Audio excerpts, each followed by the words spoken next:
ప్రత్యక్షమయ్యాడు ఈశ్వరుడని ఉన్నది హరవిలాసంలో. అందుకని ఓంకారంతో కూడిన నమశివాయ మంత్రం 11 గంటల 42 నిమిషాల నుంచి మధ్యాహ్నం 2:30 లోపు జపం చేస్తే, ఎంత ఎక్కువ చేస్తే అంత తొందరగా శివకటాక్షం లభిస్తుంది. గుర్తుపెట్టుకోండి, ఇది మంత్రశాస్త్ర రహస్యం.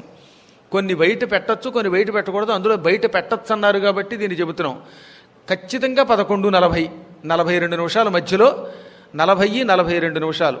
ఎందుకంటే ఆ లెక్కల్లో బృహస్పతి చెప్పిన దాన్ని బట్టేమో 11:42, శుక్రాచార్యుడు 40 అన్నాడు.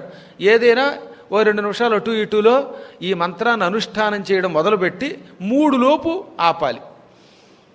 అది కూడా ఎలాగట, శివలింగాన్ని ఎదురుగుండా పెట్టుకుని దాని నిండా విభూతి పూసి ఆ విభూతిని శివుడికి పులిముగా మిగిలిన చేతికి అంటుకున్న దాన్ని మన నుదుటికి ధరించి అప్పుడు ఏదైనా జపమాల లాంటిది చేత్తో పుచ్చుకుని ఓం నమః శివాయ, మళ్ళీ గురూపదేశంతో చెయ్యాలి. అది గురువుగారు ఓం నమః శివాయ అనమంటేనే అనాలి, లేనప్పుడు ఉత్తి నమః శివాయ అనాలి. అలా గురూపదేశముతో ఈ మంత్రాన్ని అనుష్ఠానం చేస్తే ఎంత గొప్ప కోరికైనా తీర్చుకోగలుగుతాం. ఈ పని ఈ జన్మలో అవదనుకున్న పని అయి తీరుతుంది.